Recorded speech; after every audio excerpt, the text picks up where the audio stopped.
The book of Genesis. In the first video, we saw how chapters 1 through 11 set up the basic storyline of the Bible. God has created all things, and he makes humans in his image to rule the world on his behalf.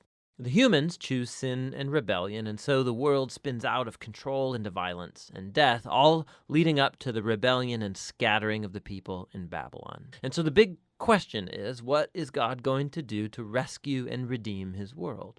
Well, out of that scattering at Babylon, the author traces a genealogy of just one family that leads eventually to a man named Abram, later known as Abraham.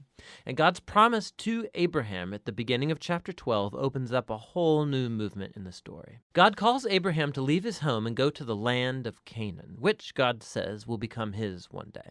And in that land, God promises to make Abraham into a great nation, to make his name great, and to bless him. Now, these promises are connected back to earlier parts of the book. So Babylon had arrogantly tried to make a great name for itself, and that didn't go over very well. But God, in his generosity, is going to bestow a great name on this no-name guy, Abraham. And God's blessing of Abraham echoes all the way back to that original blessing God gave humanity in the beginning. So the question is, why is God going to bless Abraham and his family? And the last line of God's promise makes this clear. So that all the families of the earth will find God's blessing in you. Now, this is key for understanding the whole rest of the biblical story. God's plan is to rescue and bless his rebellious world through Abraham's family.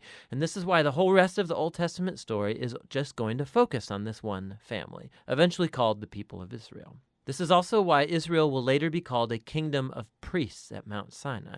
God wants to use them to show all of the other nations what he's like. And ultimately, this is the promise that gets picked up by the later biblical prophets and poets who say that its fulfillment will come through Israel's messianic king, whose reign will bring justice and peace to all of the nations. Now, at this point of the story, none of that's clear. You just have to keep reading and watch the promise develop. And so the rest of the book focuses on Abraham and his family. First, Abraham himself, then his son Isaac, and then his son Jacob, and then Jacob's 12 sons.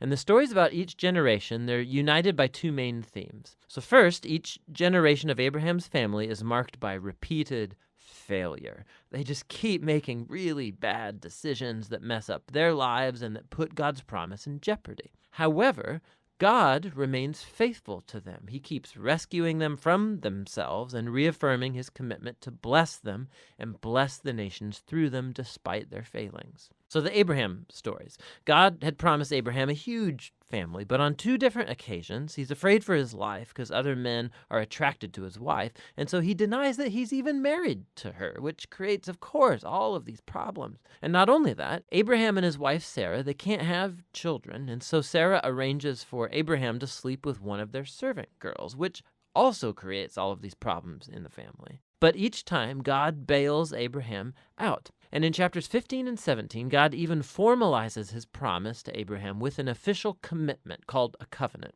This is a classic scene. God invites Abraham to look up at the night stars and to count them. And he says, that's how numerous your family's going to be.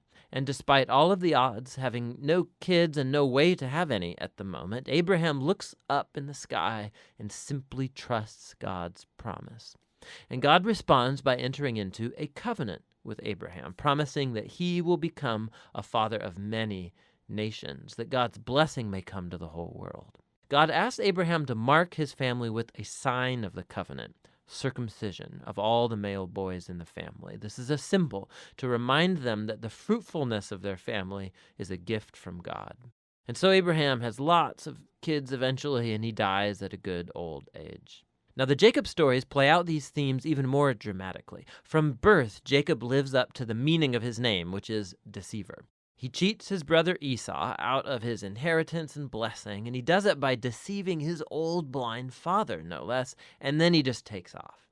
He goes on to take 4 wives, even though he really only loves one, Rachel, and this creates all of these rivalries in the family. The only thing that humbles Jacob is being deceived by his uncle Laban, who cheats him out of years of his life. The tables have finally turned. And so it's a humbled Jacob that returns to his homeland. And in a very strange story, Jacob ends up wrestling with God as he demands that God bless him. Some things never really change, do they? However, God honors his determination, and he passes Abraham's blessing on to him. And he renames Jacob as Israel, which means wrestles with God.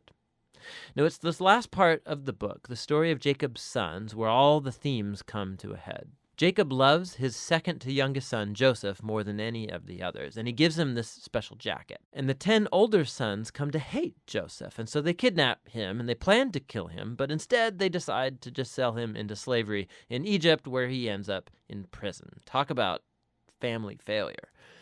But God is with Joseph, and he orchestrates Joseph's release from prison, and Pharaoh ends up elevating Joseph to second in command over all of Egypt. And so Joseph saves the nation of Egypt during a famine. And he also ends up saving his brothers and his family from starving to death. And so once again, we can see the folly and the sin of Abraham's family is met with God's faithfulness, who subverts even the evil of the brothers into an occasion to save life. And this is actually what Joseph says right near the end of the book. He says to his brothers, "You all planned this for evil, but God planned it for good, to save many lives." Now, these words are strategically placed at the end of the book because they summarize not only the story of Joseph and his brothers, but the book as a whole. From Genesis 3 onward, humans keep acting selfishly and doing evil, but this God is not going to leave his world to its own devices. He remains faithful and determined to bless people despite their failures. You can see this especially in how that mysterious promise about the descendant of the woman gets developed throughout the book. So remember, Genesis 3, God promised that this wounded victor would come and crush the snake and defeat evil at its source. And the author then connects this promise directly to the line of Abraham. This is a part of how God's going to bring his blessing to the nations. Now, from Abraham, this promise gets connected to Judah, the fourth son of Jacob. And this is how.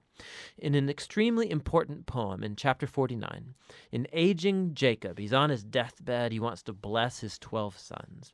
And when he comes to Judah, Jacob predicts that Judah will become the tribe of Israel's royal leaders, and that one day a king will come who will command the obedience of all the nations and fulfill God's promise to restore the garden blessing to all of the world. And then after this, Jacob dies. And later, Joseph dies too. And the growing family remains in Egypt. And so the book of Genesis ends with all of these future hopes and promises left hanging and undeveloped. And it forces you to turn the page to see how it's all going to turn out. But for now, that's the book of Genesis.